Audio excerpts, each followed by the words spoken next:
E njerëz, mirë se na erdhët ta në fillojmë. Marketing 3.0, një epizod të ri kësaj radhe për Gjergj. Çfarë temë kemi sot? Branding, Temën branding kryesore. tashinë e jetës. Shyja pse jemi mbledhur në këtë podcast. Vërtet, Vallai mund të flasim për brand, brandin Maroj. 2-3 epizode. domethënë Që nëse do të do keq, ish, me thënë drejtën. ja, në dorë kemi këtë. Në fakt, nuk marrë kur, unë po e them prapë test për brand marrë. Është tema ime e preferuar sepse nuk ka si gjotë prekshme, çdo gjë kështu në ajër, test për gjona në ajër, që nuk e kanë atë investimin që jep 5 lek tani, merr 7 lek nesër, fiton 2 lek. Po njëro, Hedh prapë nuk e quan gjë fiton negative 7 lek. tjetër që nuk e marr dot kthimin investim direkte që e ke me çik tavasht. Aty e ndan edhe klientin aty. Ndan edhe atë që ke përballë. Do të thotë ti kush arrin ta kuptoj që çfarë do investimi është ky që po bëhet tani, është dikush me të cilin mund punosh, dikush që ka vizion, dikush që thith më shumë se sa thjesht ai biznesi minimal, biznesi rëndom, biznesi primar, thjesht shit bli diku tjetër, këto paratë vazhdo domethënë. Ta njerëz ndërtojnë gjona që mund me të cilat mund punosh i kohë gjatë. Janë njerëz që e di që do të thonë scaling, e di që do të thonë zgjerohesh jo thjesht duke shtuar volumet, po zgjerohesh në kuptimin e perceptimit, në kuptimin e njohjes në treg ose në tregje. Brandi ka të mirat e si çdo gjë tjetër, ka të mirat e të këqijat e veta. Po mendoj që mangësia më e madhe ndodh kudo, fakti në botë është problemi më i madh se pritet për brandin edhe shumë nocion kështu është shumë koncept abstrakt. Sa do thoja që mund të kem dëgjuar të paktën ja 15 për kufizime të ndryshme të brandit. Të paktën 15.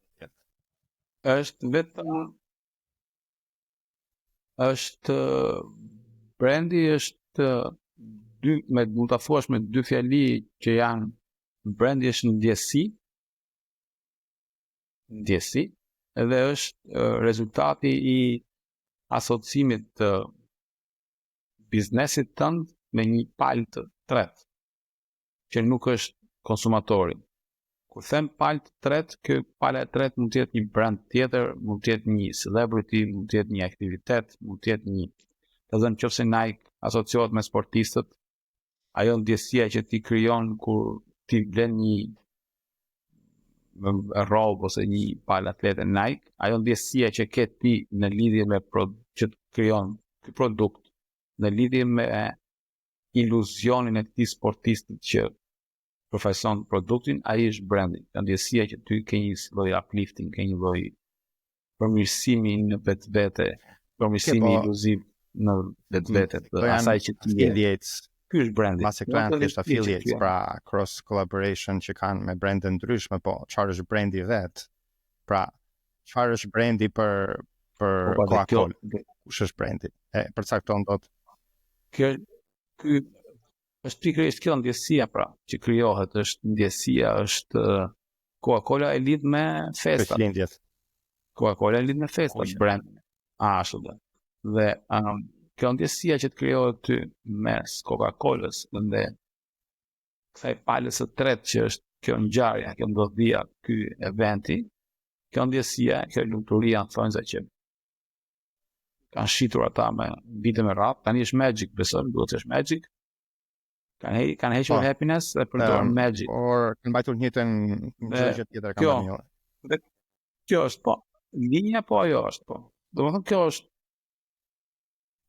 ky është brandi për Coca-Cola. Pra The Dustin është celebrity. Për Red Bullin është extreme sports. Garat e shpejtësisë çfarë kanë tjetër, do futurimet me veshje të shkanca që mandurira kështu.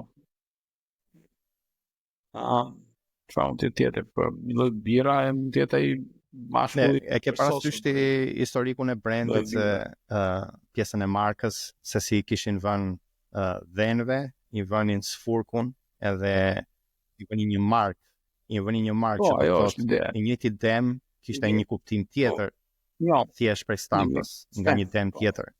Shut paktën e di unë si histori të brandit, pra nga ka filluar. Po unë do them që në ditët e sotme unë nga që unë jam designer, por e kuptoj shumë mirë vendin tim në tërë spektrin e marketingut. E unë do thoja që brandi është një aset shitje në momentet kur ti flen. Pra ti flen, që do të thotë nuk shpenzon asnjë energji, as kohë tënden, dhe vazhdon vetë sepse edukon njerëz në mënyrë të pa limituar nga gjeografia dhe të pa limituar nga koha jote, pra jashtë kohës tënde. Unë këtë quaj aset dhe këtë quaj brand. Pra nëse kjo gjë që kam ndërtuar shkon vetë, gjen njerëz vetë dhe jeton jashtë këtyre resurseve të limituara të mia, që janë koha dhe energjia, atëherë unë do them që kjo gjë ka edukuar njerëzit në mënyrë të pavarur nga mua, pra unë nuk kam nevojë të isha 1-1 me ata. Dhe unë këtë quaj brand, pra bashkangjitja e gjërave që dua të jap unë, mesazhe që dua të jap unë prospektëve që do të jenë klientë potencial.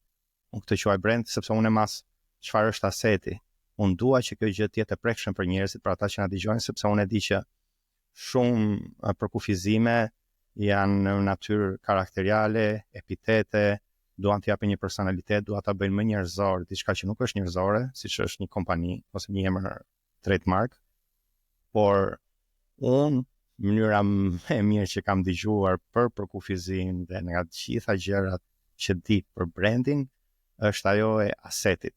Pra, është gjë që jeton më vete, ka një amortizim, si çdo aset ka amortizim, por është shumë më i vogël se amortizimi i një postimi tim në Facebook, i diçka tjetër që kanë një datë skadence shumë të shpejtë. Pra, çdo gjë që bën ti në të vetmen, pa e lidhur me të gjithë brandin, pra të gjithë përpjekjet e tua në një vit të drejtë, kanë një datë skadence shumë të shpejtë, ndërkohë që brandi ka datë skadence shumë të largët dhe edukon pa që nevoja që ti t'jesh 1-1 duke xhuar kohën dhe energjinë tënde me dikë që është interesuar, me prospektet dhe të. Se di si t'ingullon kjo kështu. Është kalon shumë shpejt nga do të thënë në fund unë mendoj që ajo ndjesia është në fakt gjëja më e qartë që mund të kuptohet, sepse ti ke drejt kur thua aset, është aset sepse është pjesë e vlerës, që i shton vlerë shërbimeve dhe produktit që ai jep, nëse diçka kushton $100 me anë të brandit tim, nga çosh 150, 200, sepse ti shet ndjesinë në atë rast, shet përvojën, nuk shet produktin në vetvete. Dhe një ndjesi e një përvojë mund të vësh çmimin sa duash. Ky në këtë aspekt është aset. Mirë po, ajo që aset është pjesa praktike e gjës, ndërkohë që në vetvete çfarë është në të vërtetë është thjesht është ndjesia që krijon ky aset në marrëdhënie me vlerësin dhe në marrëdhënie me mënyra ndërveprimit është ndjesia emocionale, por ndërkohë rezultati është ajo që ne quajmë vlera e shtuar. Po, rezultati është speaks brand. Mund deri më tani kjo është mënyra më e thjeshtë që kam pasur për t'u shpjeguar njerëzve. Neve në shqip i themi që ta kuptojnë gjithë, është ajo ndjesia firmato që thënë. Është firmato. Këto emrat e mëdhenj, ajo ndjesia që t'japin, ai është brandi. Kur ti flet për diçka dhe për një brand ose për një kompani, për një shërbim, dhe ai e ka ky shërbim, kjo kompani e ka të ndjesinë firmato, dhe ky është brandi.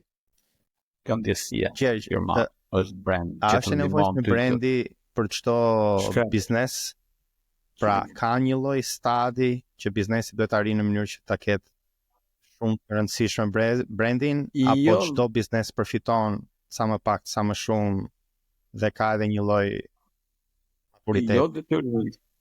Jo detyrimisht, po ka dy nivele, që janë kështu, ka dy nivele. Kompanitë e vogla, do të thonë ose mësoj bizneset ku janë shërbime si temin e vetë punësuar për shumë, që është ai marketi lagjës, ose është një hidraulik, ose është një veriparus, lavatriçe, do biznes të këtij niveli, e kanë brandin në nivel personal. Do është personal branding në kuptimin, ata e bëjnë pa dashje, nuk ose ata nisen të predispozuar që unë të bëj një personal brand. Brandi i tyre është personal sepse ata janë vetë brandi. Marrëdhënia e tyre është drejt për drejt me klient. Ndjesia që krijohet mes tyre dhe klientit vjen në bazë të shërbimit që ofrojnë vetë ata, në bazë të gatishmërisë, në bazë të sjelljes, në kuptimin e sjelljes edukatës, në vërtet edukatës. Ata krijojnë kështu brandin e tyre, markën e tyre, ndjesinë e tyre. Ndërkohë pastaj që kompanitë e tjera në rast se nuk kanë një profesionist mirë fillt ose një entitet tjetër që i ndihmon me brandin, edhe me marketingun, edhe me advertising, e vuajnë shumë të mungesën e brandit pa kuptuar as vetë. Mos në të tregun tonë të qenë dhimbje e madhe, hedhja poshtë e ideve sepse nuk pëlqeshin, domethënë thot para tjetër thot që nuk do pëlqen kjo, po sikur provojmë diçka kështu, sikur provojmë diçka ashtu. Edhe kjo e gjithë kjo vigjuetia qorrazi e ideve ka qenë thjesht për mungesë të brandit. Brandi përcakton çfarë mund të bësh, çfarë mund mos bësh, si mund të flasësh, si mund mos flasësh, çfarë lloj situatash do krijosh, çfarë lloj gjuhë do përdorësh. Edhe kur ti nuk e ke përcaktuar që në fillim që dëgjoj, brandi është ky, karakteri jonë është ky, ndjesia që duam të krijojmë ne është kjo, atëherë anything goes. Ti mund të bësh çfarë lloj gjëje që do duash, edhe ajo bën. Po ndërkohë, në momentin që gjithçka bën, atëherë gjithçka nuk bën, sepse ti nuk vendos dot. Ti nuk e di çfarë do të bësh. Mbase në momentin që gjithë çdo gjë bën, unë si klient marr ndjesi të ndryshme në varësi të touch pointsave që kam me biznesin. Dhe kjo më krijon një lloj çoroditje në qasjen time me atë biznes, sepse njëherë janë me këtë lloj mënyre të sellurit dhe njëherë tjetër kanë një mënyrë tjetër, po ndërkohë fonti është ndryshe, është me të cepa, është agresiv, dhe ndërkohë ajo që shfaqin në postime në social dhe themi është më e butë dhe nuk kuptohet në fund, pra krijon çoroditje mua dhe unë nuk e ndjej veten si të mirë kuptuar, sepse që një brand mendoj unë ketë sukses, duhet të jetë mesazhi i dur, audiencës dur, që do të thotë, po nuk u segmentua në niche, pra që të kenë një target audiencë specifik. Unë e mendoj të pamundur që të realizohet një brand, sepse nuk mund të jetë mesazhi i duhur personave të ndryshëm. Kupton, sepse kanë qefe të ndryshme këta njerëz. Shitjet shikohen akoma si volume, që shitjet në fakt janë volum, sepse për të bërë shitje do të kesh volum kontaktesh, volum. Po shitjet shikohen si volume në kuptimin e marketingut, sepse përpiqen ta bëjnë shitjen që në marketing, që në momentin që komunikohet një ofertë, që në momentin që komunikohet një shërbim, presuppozohet që bëhet shitja me me kontaktin e parë që ka vlerësi potencial në këtë komunikimin, në këtë material. Edhe çdo gjë bëhet gjuha është e përgjithshme, bëhet a call to action, bëhet direkt për të bërë shitjen, ose mënyra më e thjeshtë për të matur. Pastaj ka këtë përpjekje kam këtë rezultat për të matur, edhe ju flasim që të gjithë kemi frikë që ta bëjmë këtë targetimin, segmentimin që do i flasim vetëm kësaj kategorie, sepse duhet të sikur pa basim frika më të madhe. Frika më e madhe. Kush është frika më e madhe? Frika më e madhe. Pastaj është kjo, domethënë ju flasim të gjithëve dhe përfundojmë, ju flasim asnjërit. Frika më e madhe se do vinë njerëz dhe do mendojnë se ne nuk i shesim atyre. Do vinë njerëz të tjerë nga audienca jonë dhe frika është që ata do mendojnë se ne nuk shesim ata. Ne themi jo, nuk i dua lekët tua. Uturën që të gjithë, sidomos tek audienca e tyre që nuk i flasin as kujt, në aty turën në miliona njerëz, ata nuk i përballojnë dot. Edhe është në fakt frikë e madhe, mirë po çështja se nuk ekzistojnë as user cases tipit që janë.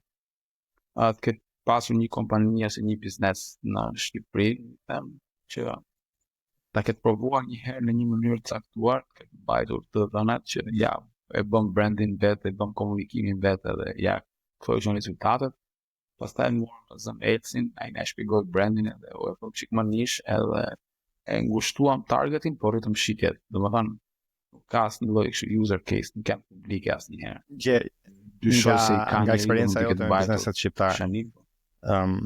Sa prej tyre masin cost per acquisition, pra koston për të marrë një klient, dhe sa prej tyre masin në vlerën e klientit LTV-n, lifetime value. Nuk e besoj se ka një ide informacion. Mund ta kenë në aspekt ose më saktë mund të kenë informacionin, po nuk e kanë themi gatuar atë recetën e të gjitha elemente. Domethënë mund ta kenë informacionin që ka ardhur Elsi, ka bërë një blerje të lanë ditë. Pastaj ka ardhur mbas një viti, pastaj ka ardhur mbas 2 vjetësh. Domethënë mund të jetë një informacion kështu, por shumë i shpërndar, nuk është marrë që, okay, ti shohim mirë çfarë klientësh kemi, çfarë mundësi kemi që të masim, sa na kushton që klienti të vijë deri sa na ka kushtuar marketingu, sa na ka kushtuar. Sepse për atë që e matë të kupton që ato çmime për paid ads se këto vetëm shkojnë në tarrac, do të thënë çdo vit shkon më shumë se inflacioni, dhe nuk është më loja më e mirë në treg, është loja më e keqe tani. Shkojnë pikërisht sepse nuk do të përpiqen që të kenë një kështu broad audience dhe harxojnë volume të mëdha parash për audiencë të gjerë. Edhe pastaj harrojnë që tek ajo audiencë ka njerëz që shumica nuk janë të interesuar fare. Se do të shikosh edhe kush mund të jetë interesuar, nuk është puna se i folet ti edhe u kujtuaj dhe përmendet që duhet për shërbimin të ta blej direkt. Madje edhe sigurt kujtohet që mund të duhet ai shërbimi, ndoshta nuk je ti personi. Jo, ndoshta nuk je, por prapë 90% e rasteve nuk je as ti personi që ta do të blejnë shërbimin nga ty. Sepse para punës është hera e parë që vjen kontakt me do të botë që kontaktin e parë do blej direkt. Edhe sikur të ekzistojë mundësia që ky personi që ne po e arrim nëpërmjet reklamave, boostit, çdo lloj gjëje që po harxojnë para, ai komunikimi që bëhet është aq evaziv, aq personalizuar, saqë prap personi nuk prap personalizuar, nuk e flet atij, nuk i cek në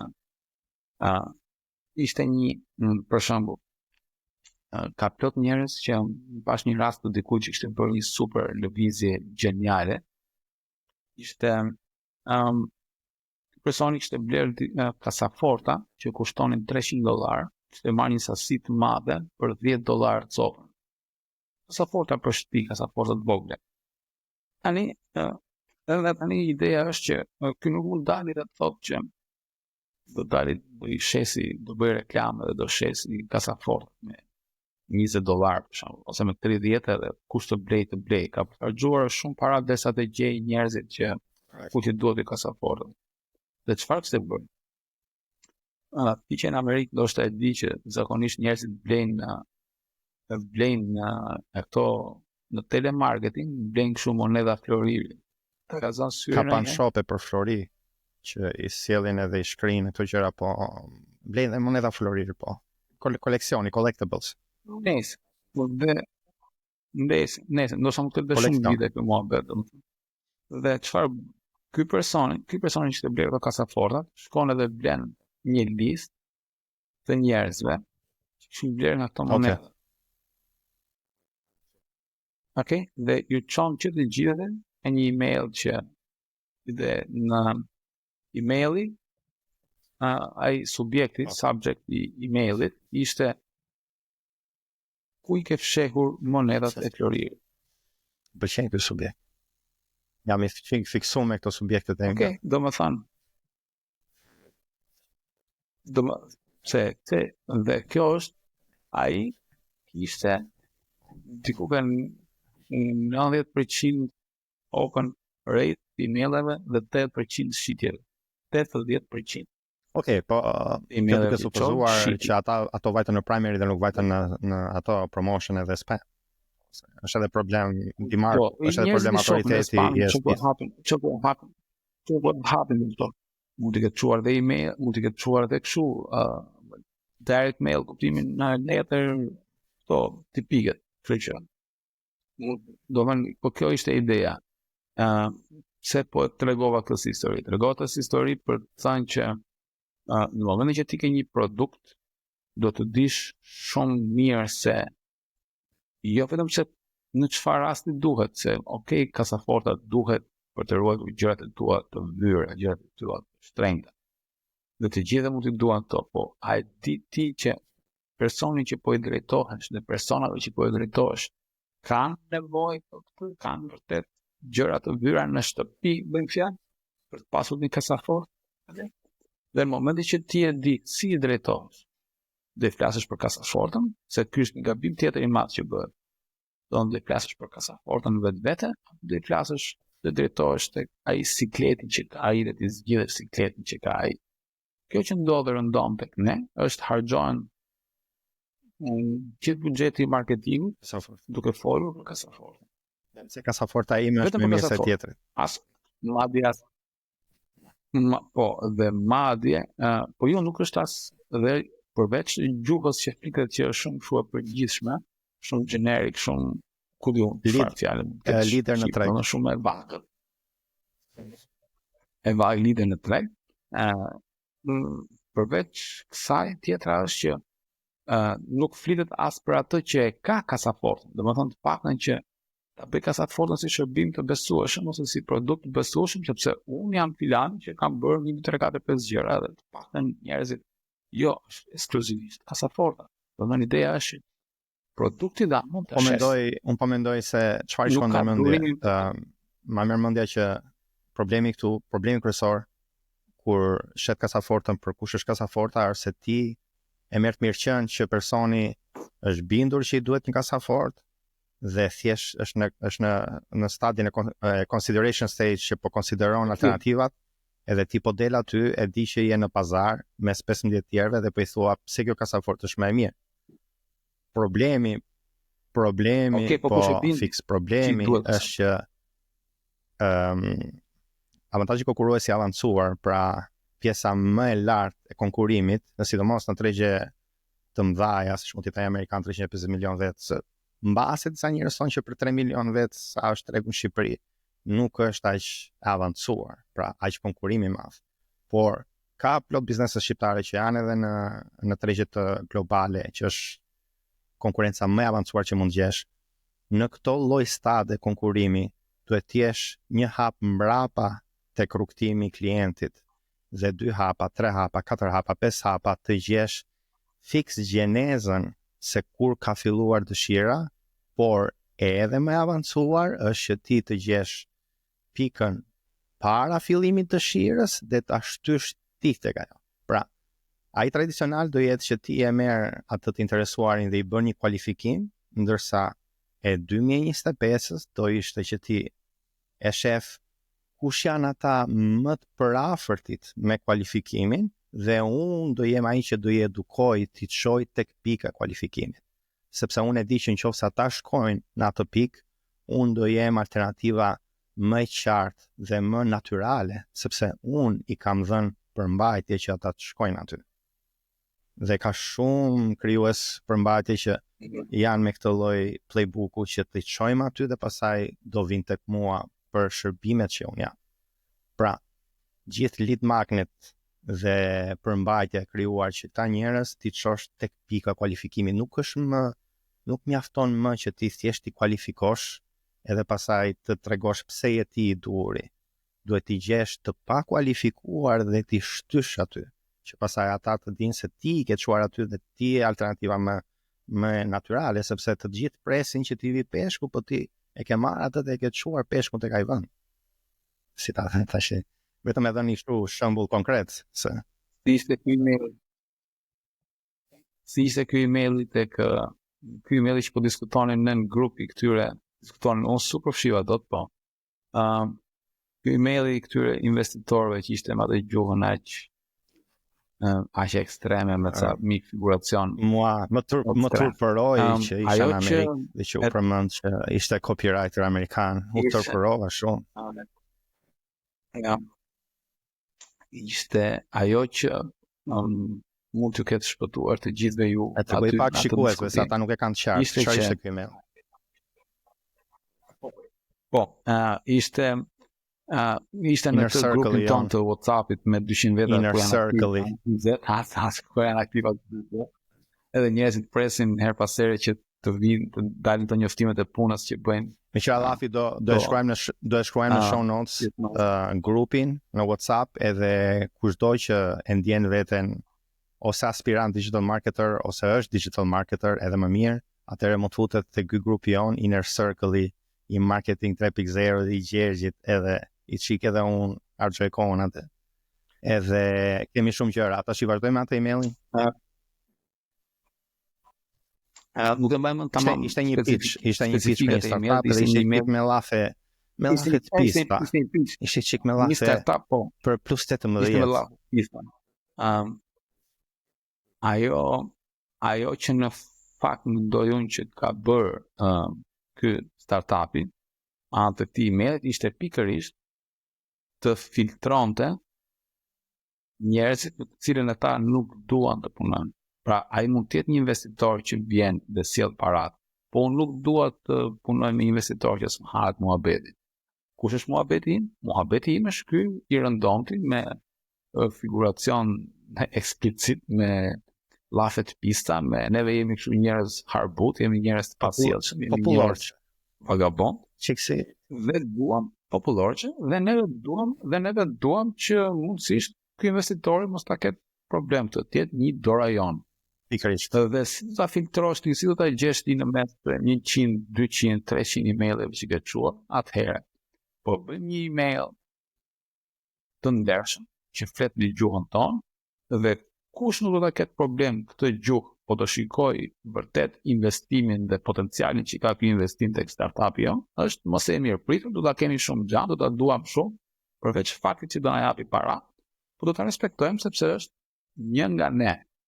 Sepse po flisnim për kualifikimin e leads-a, më leads është një klient, një është lead, thuhet një person potencial për të kthyer në një klient, dhe kur themi kualifikimi i leads, themi të arrim të kuptojmë ne që ky klient i vlen të harxojmë kohë, ky prospekti, ky potenciali, klienti potencial i vlen të harxojmë kohë, të investojmë burime para kohë, nerva, që të përpiqemi të shesim shërbimin apo produktin tonë të klientit, apo si vlen fare merremi me tjerë. Ky quhet kualifikim. Dhe ky emaili me llakat e pista drejtuar investitorëve kudo që ishin nga ky startupi ishte pikërisht një lloj kualifikimi para prak për të kuptuar që ky personi që po vjen drejt nesh për të na ofruar investim, është njëri që na hahet muhabeti apo s'është njëri. Që fol ditës do detyrohesh të marrësh vendim me personin që do sjellë një investim tek startupi jo, do të detyruar të shohte, do të detyruar të bësh kompromise, që do të jesh detyruar pjesë e punës fundit sepse ai ka para dhe vetë aty ke biznesin tënd, në mes, gjithë secili ka diçka që i dhëm. Po çështja është që ti edhe kompromisin do ta bësh për këtë që më thonë se e do. Nuk e di a ke lexuar atë blogun për 1000 fansat superfans. Që më mend emrin atij që ka shkruar. Po e ke parasysh ide. Po. Dhe e gjithë tani argumenti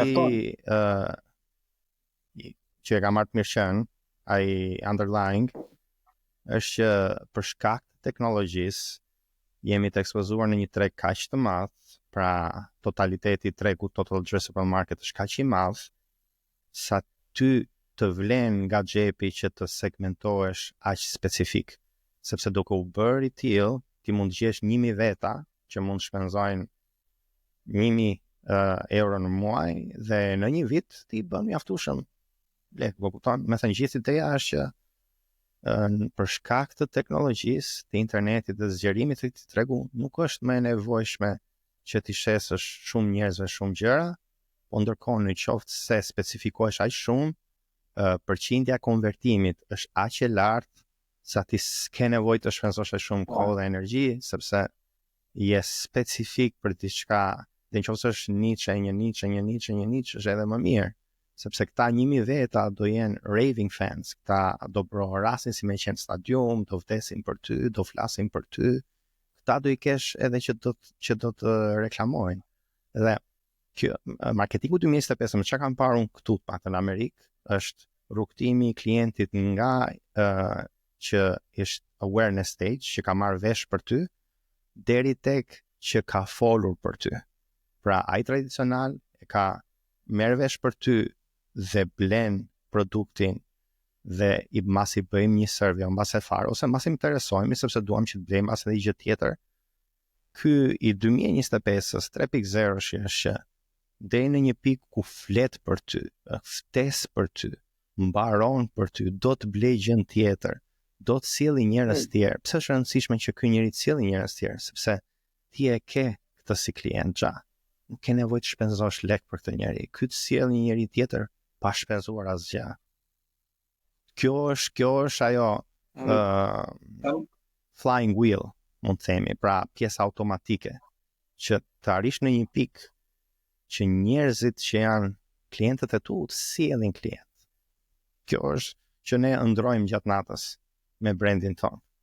Që njerëzit sjellin njerëz. Unë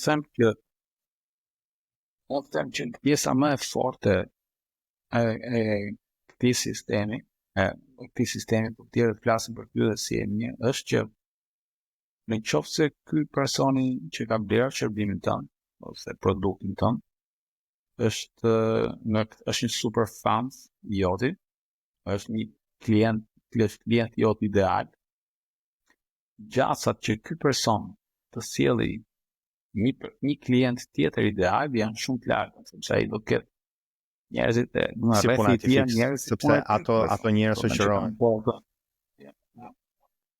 Ato njerëz që me të njëjtë, kështu që ai do të sjellë një tjetër klient ideal, dhe kjo është që ti e shton biznesin tënd me gjithmonë klient ideal, të cilët kanë se, dhe kjo është ideja edhe që çfarë nuk kuptojmë tek nish dhe tek segmentimi dhe tek të gjëmuar të klientit ideal, sepse klienti ideal mbi gjitha ka sjell pak konflikt, sjell pak përplasje, ose më saktë nuk ka konflikt, nuk ka përplasje. Ti shërben aty rehat, ai është gjithmonë i kënaqur, ai nuk të rrit kostot e biznesit tënd, nuk ndodhin të papritura me të, janë detyruar të harxhosh ti kohë dhe burime tjera për t'i bërë qefin ose për të rregulluar një gabim që është bërë, apo një praktisi që nuk ket ai, sepse mos i pëlqej shërbimi fare, sepse nuk i ngjit, nuk e çfarë ti bësh. Dhe duke shmangur këto, ti punon rahat, në fund ditës gjithë ideja e biznesit është të ketë sa më pak të papritura. Dhe prandaj nëse klienti jot ideal flet për ty mirë, normal që personi tjetër që do besoj këtë do jetë një tjetër klient ideal. Kjo është ideja e të shfrytzuarit të targetimit dhe të brandit, sepse kur ti e ke brandin që ti ke një karakter caktuar që njerëzit e njohin, dhe këta njerëz që kanë blerë nga ty i bëjnë reklam, thonë se ti shërbimi dhe ti produkti bazuar në këtë brand, atëherë ky personi tjetër që s'ka dëgjuar për ty do të bëjë blerje nëpërmjet personit që të referon ty, po të reklamon ty, s'ka për pas surpriza, ka për të gjetur pikërisht atë që i është premtuar nëpërmjet dikujt tjetër, do vitet ty, do bëjë blerje, do të ky shumë të kënaqur. Ka mbushur, do fillojë edhe ky ndoshta të flas, do të sjellë edhe ky dikë tjetër. Shumë e rrallë.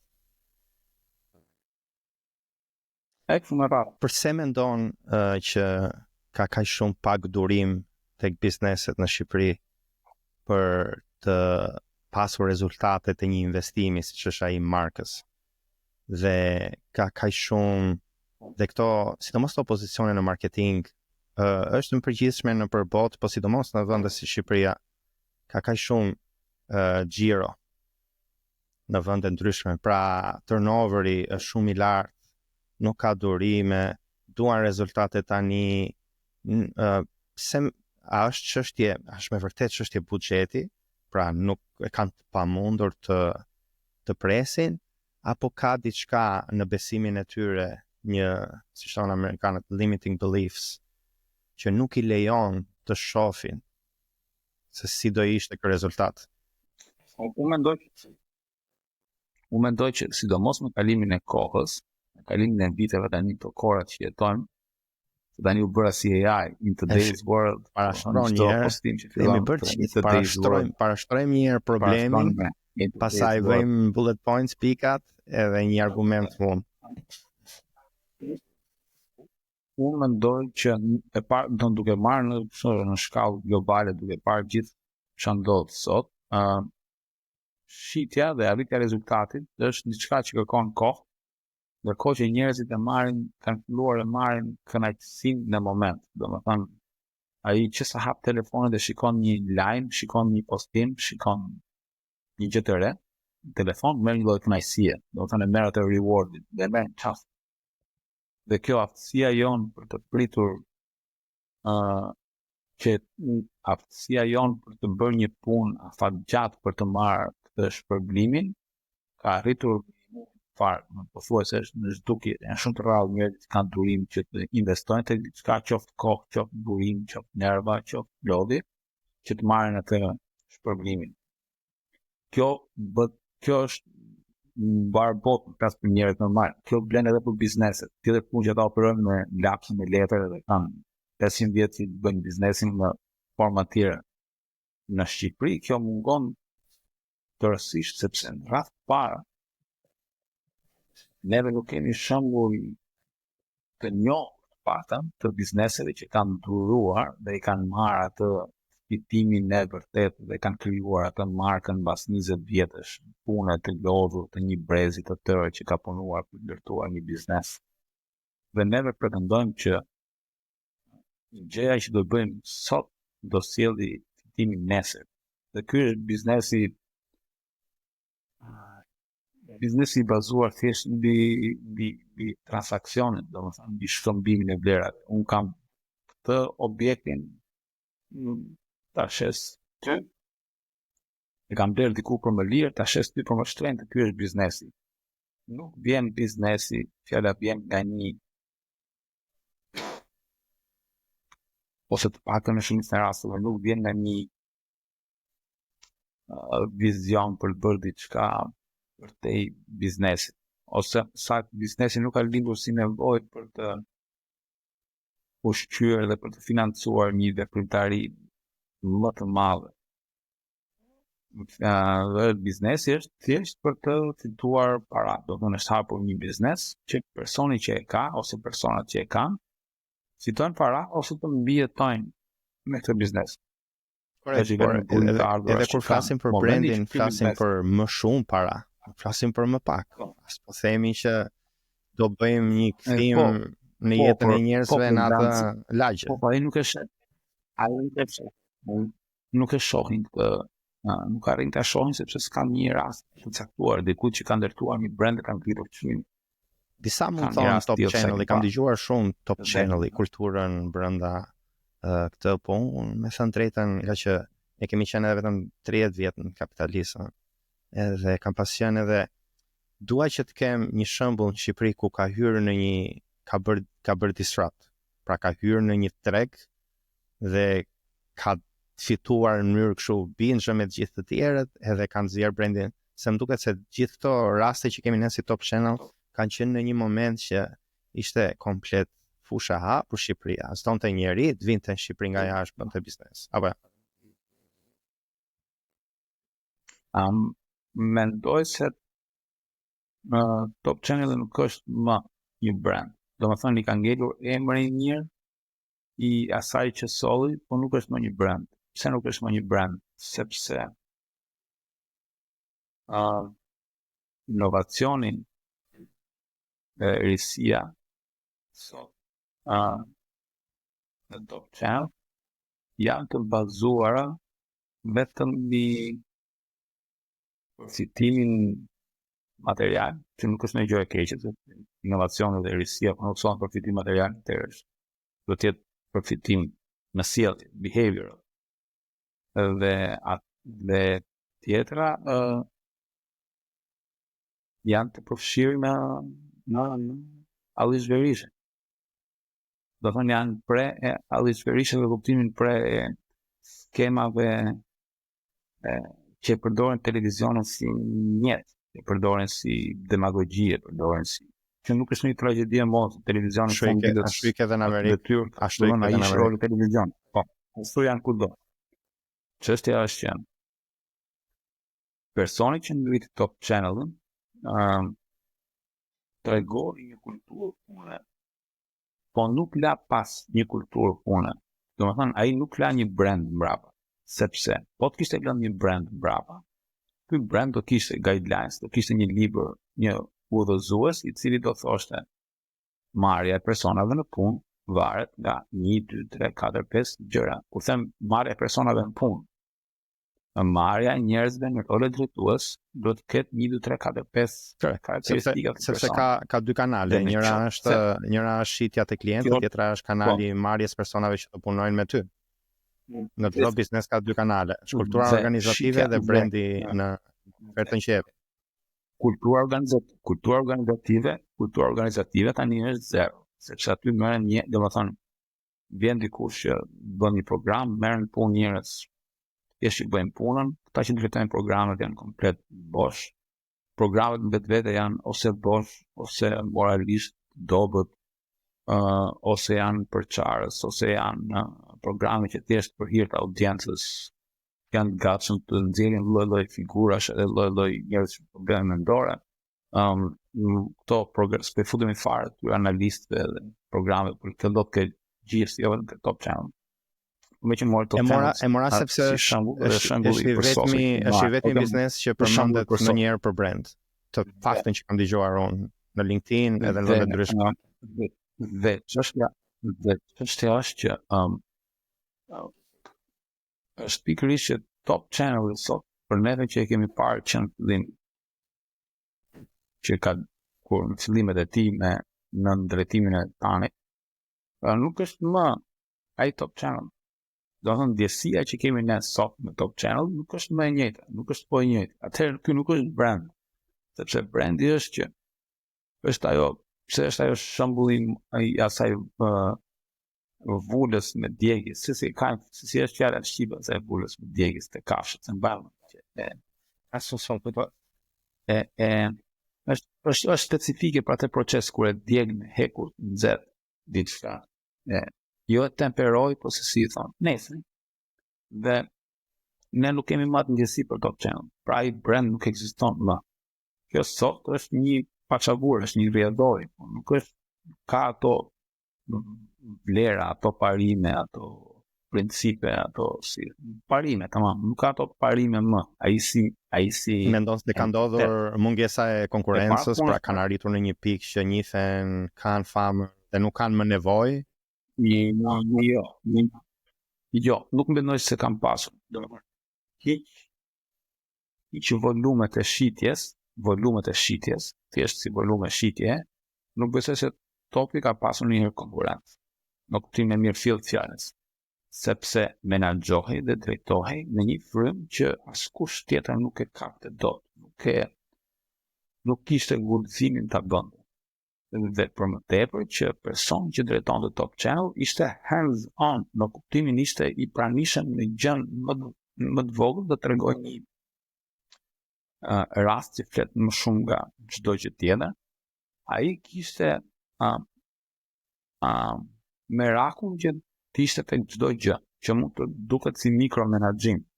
Për shembull, qelloi një herë që është futur te kjo, kishte një si green room, ti ke pas bërë me Top Channel këta persona.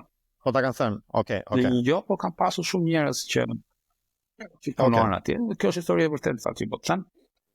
Ky futet një herë tek piramida, futet brenda, ka pasur një kafe që rrinin ta personeli dhe ishte brenda piramidës kafeja. Personeli dhe kafe personeli punon te televizori. Edhe thotë pse nuk punon te televizori, pyet. Nuk e di sa e vërtetë është, po besoj është e vërtetë. Dhe televizori nuk punon se nuk punon te antena, nuk di se kishte një budallik. Edhe thjesht kishin lënë, apo dhe ky e mori dhe e rregulloi aty për aty do të futi dorë. S'është një tragjedi e madhe për filozofia e modë me pronari tenën atë. Për atë kohë Shqipërisë pronari që bënte atë gjë. Jo, po ka gjithmonë që pronari e bën vetë në kuptimin e kësaj. Por dhe ai e bëri jo për të dhënë shembullin që për mos ta lënë gjën. Ai e bëri sepse nuk e linte dot. Dhe as nuk i thoshte dot askujt tjetër që bëje ti tani. Sepse ai s'kishte më besim tek ata njerëz që ishin aty të pranishëm. Nuk kupton çfarë? Nga ana tjetër, ky ishte një person të cilit ti po ti shkoje me një ide, ai të thoshte po, kjo ideja bëhet, sa para do ti për këtë iden, dhe të paguante aq sa i kërkoje në rast se ti e bindje për iden. Dhe ti kishe dorë të lirë tek ajo që bëje. Mund të konsultohesh me të, sepse normal ti do merrje leje, thonë se për gjërat që do bëje, ti s'mund bëje çfarë doje aty. Por një person që merret me rregullimin e një televizori dhe nuk është mikromenaxhues në anën tjetër, është dikush që ti nuk e replikon dot më, nuk vjen më një njeri i tillë. Një njeri i tillë, ama duhet të lërë brapa një set rregullash, një udhëzues që njerëzit ta ndjekin që ai edhe kur mos jetë më brendi i tij të jetë. Brendi i tij tani nuk është më. Ti po thua sjellja e leadershipit ishte brand, por nuk pati kalim vimsi, sepse nuk ka pasur një ori në ndërtimin e brandit. Po ndërkohë vetë sjellja ishte brand. Si ndodhen gjërat, si ndodhen gjërat. Janë kohë vështira, duhet dish edhe si ti ndërtosh, si ti shpjegosh, si ti vësh në një libër, e si njerëzit të vinë gjithë përreth asaj. Më mendja nuk mjafton vetëm sjellja e personit. Në një nga trajnimet që kryen tanire agroturizmi, hotelerit, turizmi, pritje e sërstandeve në këto zonat turistike. Një problem, një nga pronarët e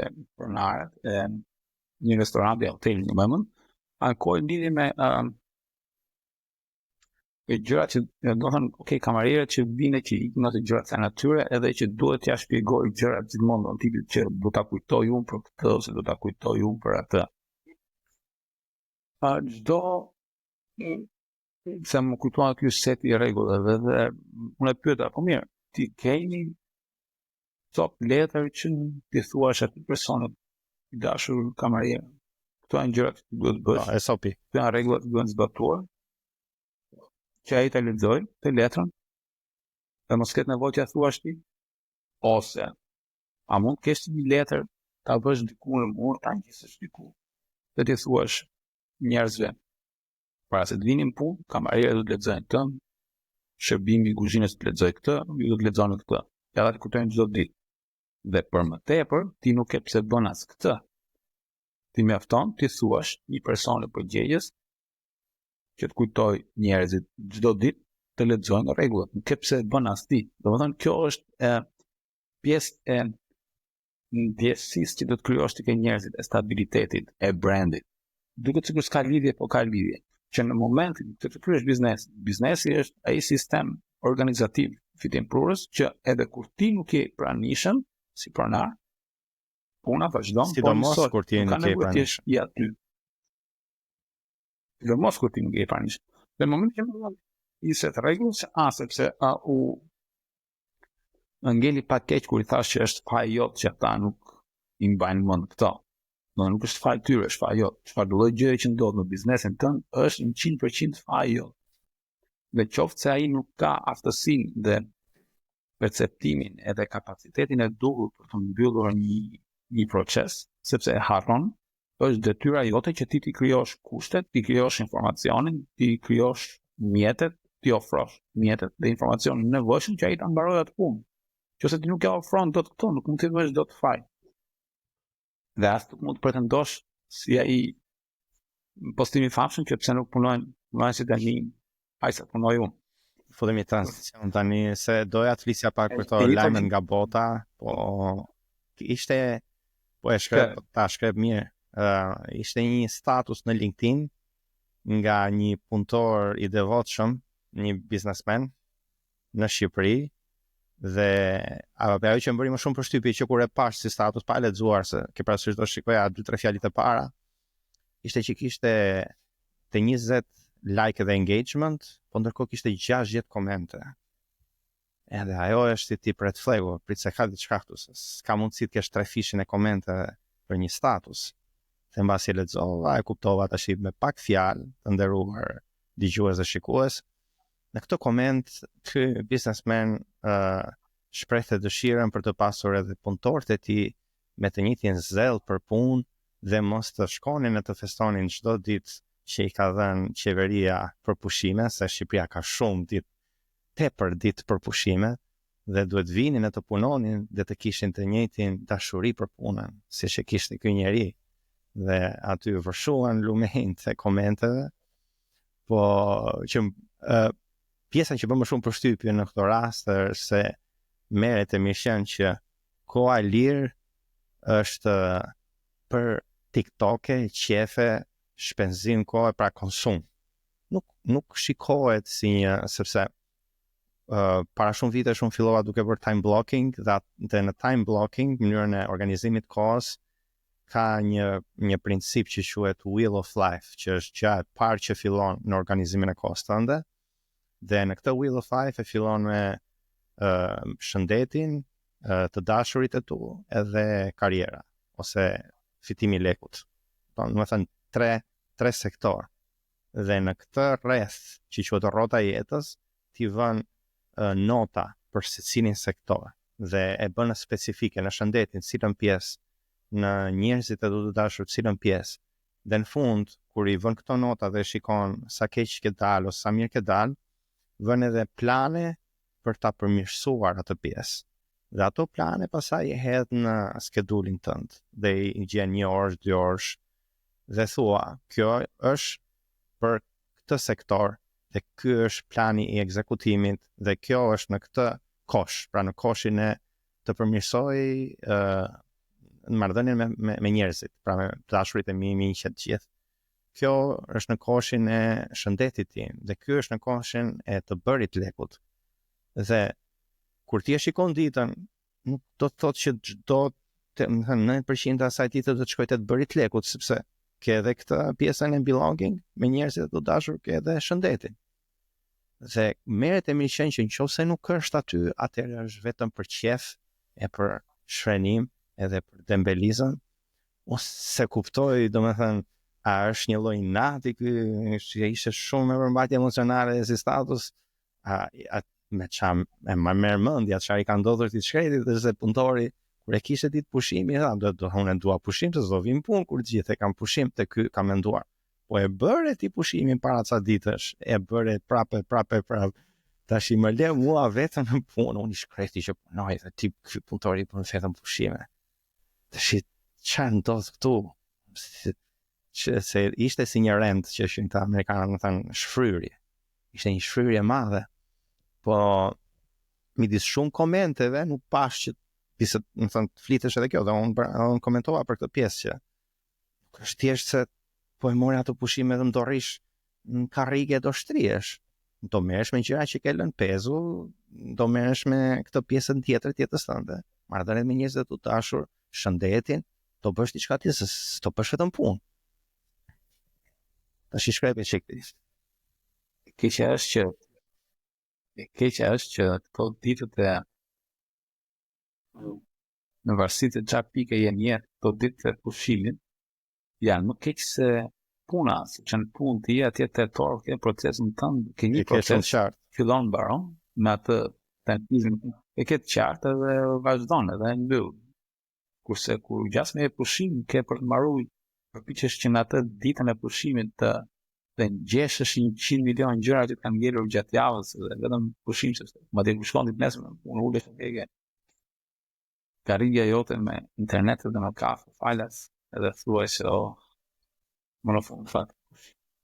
Pak pushim. Shiko, është edhe me periudha, sepse për ata që kanë qenë në episodin e kaluar, thash kam këto hapësira kohore në darkë mundohen për këtë gjë. për mua është periudha e tillë. Kam qenë gjithmonë kaq i zellshëm në punë e këtej, domethënë kemi gjende bela mdhenja, kemi vajt në punë 5, mbyllim punën, bëjnë shefet tona. Domethënë, është me periudha, mos e merrni sikur i donte pushim 3 ditë rresht, 5 ditë rresht, që ka dhënë që i ndodhi ashtu, i ka më thënë, ja mban çepi atë gjë, le ta bëj. Madje ëndra e re amerikane nuk është 4 ditë punë në javë, është asnjë ditë punë në javë.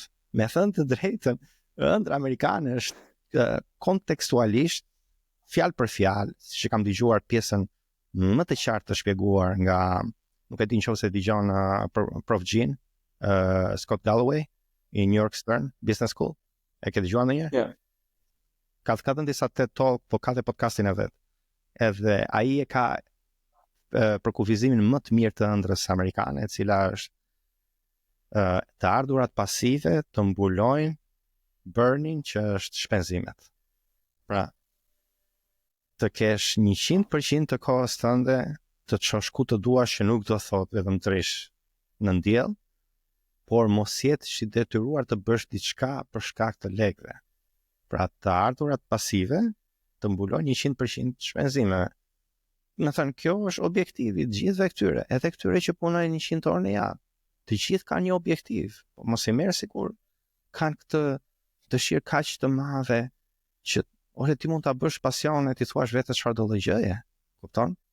Po tu vërdall në vendin e skleverëve edhe të punës fort e këtej, po ti pyesësh njerëzit, ato dëshira kanë, nuk duan thjesht 4 ditë në javë, duan edhe më pak, po ndërkohë punojnë 80 orë në javë. Tash çfarë bëjnë? Ai është pozicioni, është sezoni i jos, ku i thua ajo shumë gjërave. Të kap sezoni, të kap, nuk e çaj më. Por ke një plan reinvestimi, e ke një plan, domethënë, është ndryshe të punosh çdo ditë pa pushim, mëngjeset darkë, sepse kosta oportune e kohës lirë është mos kesh asnjëri vërtet, për shembull mos kesh çfarë të bësh. Kjo është, më thënë, depresive nëse punon, sepse nuk e ku ta çosh atë kohë gjithsesi. Kupton? Se s'kam një plan për kohën time dhe po punoj prapë. Ose po i bëj 2 turne, ose po i them vetes, jam i ri dhe vetëm do bëj këtë gjë. Jo të kesh një plan për të ardhurat që po merr, sepse duhet ta heqësh veten tënde nga shitja e kohës për të ardhurat. Dhe do ta çosh veten tënde në një investitor. Pra fillon si një punëtor i dikujt që të marrësh atë aftësi, që në pas të dalësh me vete, që ti të delegosh dhe të marrësh klient, pra të dalësh freelance, dhe më pas nëpërmjet këtij delegimi ti të punosh mbi biznesin në vend të në biznes, siç e ke bërë në fillimet e biznesit, dhe më pas ti jesh investitor, ta heqësh fare duart nga biznesi, dhe ai të jetë aset i shitshëm. Kjo është ëndra e amerikane. Dhe njerëzit në mënyrë të gabuar mendojnë që është vetëm punë. Jo, ka një plan shumë të mirë, dhe ai plani është që mos të merresh fare me këtë. Ai është plani.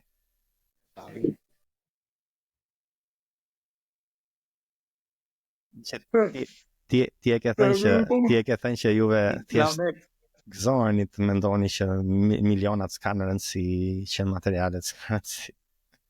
Në ora. Ajo është milionat sigurojnë është një mjet. Si e shef të ardhmen e promovimit, e marketingut, e brandit, sidomos. Çfarë shef të ndryshojnë në treg?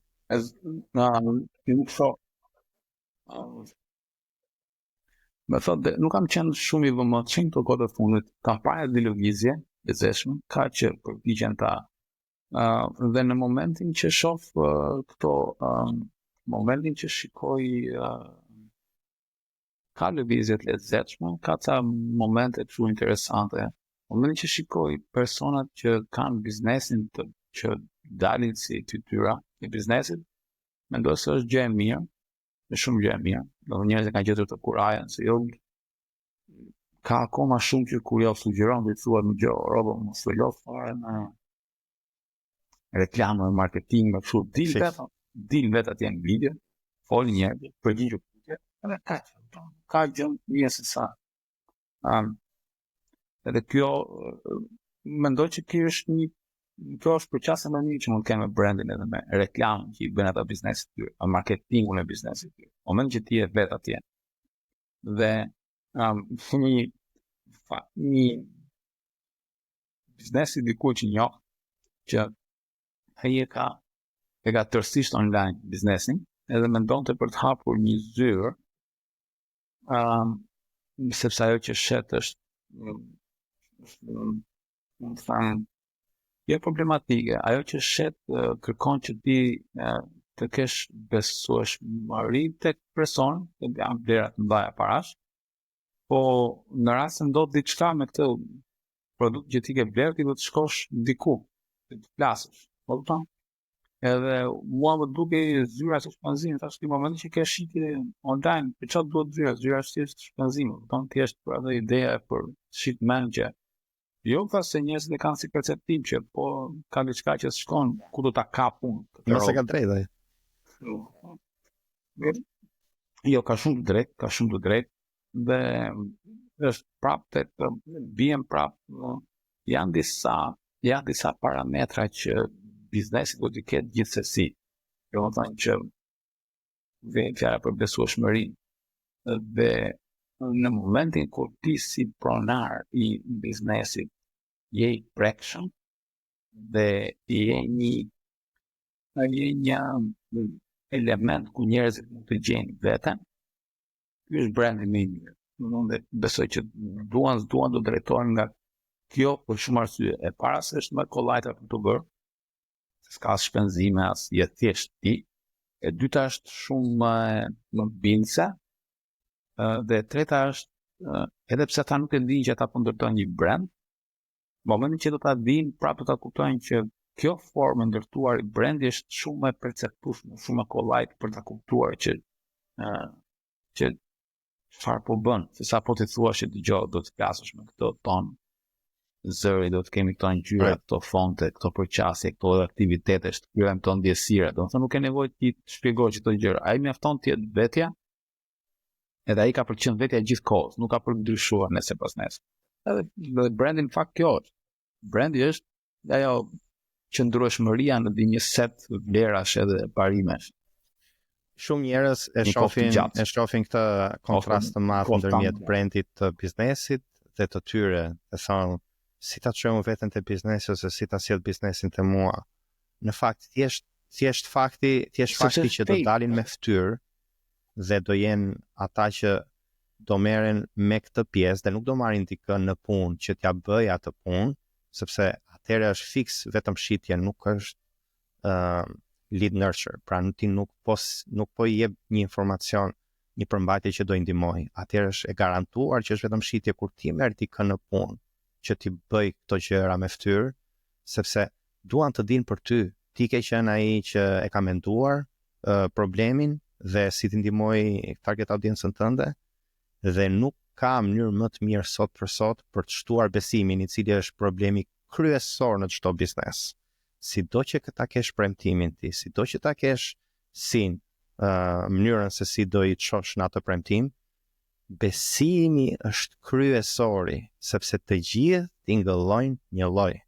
Sado që mundohen me oportunitete të reja për të topsuar, për shembull, sado që duan të dinë kanë besim, a ka ndodhur kjo gjë, a kanë besim tek ty, se në momentin që kanë besim tek ty, në momentin që ti tregohesh vulnerabël dhe i del me fytyrë dhe ata shohin, atëre mënyra se si ti do i çosh aty dhe çfarë bën ti në specifik bëhen dytësore dhe bëhen në plan të tretë. Nuk ka aq shumë rëndësi, sepse ti i bind me besimin që po kjo funksionon dhe në të njëjtën kohë i e relevant, sepse tregon, sepse ky është, sepse hapi i parë është që dalësh me fytyrë, por hapi i dytë është që thua gjërat që ty të prishin punë. E them unë, e shpjegoj unë. Çfarë thotë të prishin punë? Tregon gjëra vulnerabël që njerëzit mund t'i përdorin dhe njerëzit e dinë që nëse ti tregon ato gjëra, shanset janë që të jenë vërteta, sepse nuk ke interes ti tregosh ato gjëra. Kupton? Dhe ata mendojnë që ti me vërtet je natyral, me vërtet do t'i thuash gjërat hapur. Nëse kjo ndodh, ata mendojnë, ky që ka si puna ime, sepse të gjithë mendojnë që janë njerëz të sinqertë, që i thonë gjërat hapur, mendojnë, është aspiration, po ky që ka si puna ime, atëre herës tjetër që shkojnë në biznes, mase po të pan ty, do i duket se ka shumë sa të ndjekin, do i duket sikur të kanë shokun e tyre të ngushtë, do vjen aty të japin dorën, ç'a bone. Më thënë, gjitha këto gjëra ndodhin kur ti si një fare se si ke parë, po thjesht mënyra se si e ke vënë veten përballë kamerës dhe çfarë ke thënë. Pra jo thjesht që e ke nxjerr, por edhe përmbajtjen që ke dhënë, çfarë ke folur për jetën tënde, historitë, e ke vënë veten në siklet, njerëzit të besojnë, qofse e vën veten në siklet. E vlerësojnë që e vën veten në siklet. Edhe, fusim për mbledhjen e? U knaqja sot, u knaqja vërtet. Do na bëjt çike vështirë me tema her pas here të mira, po do mundohen. Do na duhet thjesht me bëj çik më shumë kështu kërkime. Shumë faleminderit kujdo që Kaneta na ka pa e na ka dëgjuar për 1 orë deri tani. Tjejo, kisha një kështu fjalë të fundit për brandin? Jo, inshallah i gjejnë forcën të shfaqen i çik më shumë vërtet. Domethënë mos i veshin thjesht mos të veshin biznesin e tyre me vlera dhe premtime që nuk i mbajnë dot. Po të jesh i vërtet ndaj vetes, do kesh një brand shumë të mirë dhe të vërtet. Do shesësh shumë më shumë.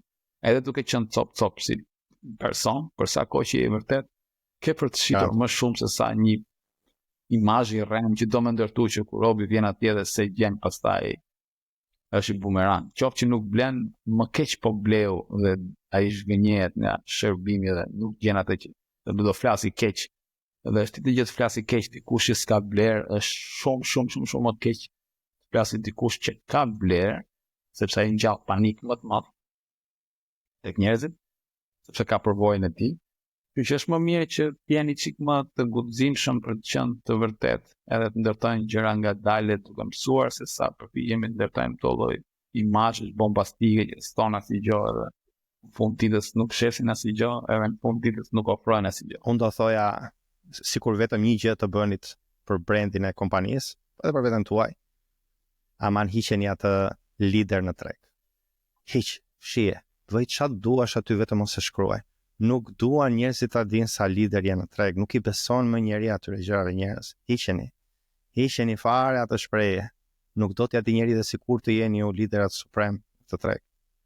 Edhe me kaq pa mbyll, edhe bofshi sa më shumë lek, edhe me magnet ato lekët që na shifën në episodit tjetër. Na ndiqni, na shkruani në komente çfarë pyetjesh keni, edhe do e bëjmë një kështu, do e plasim në një FAQ, vetëm me pyetje. Hajde, ciao. Ciao.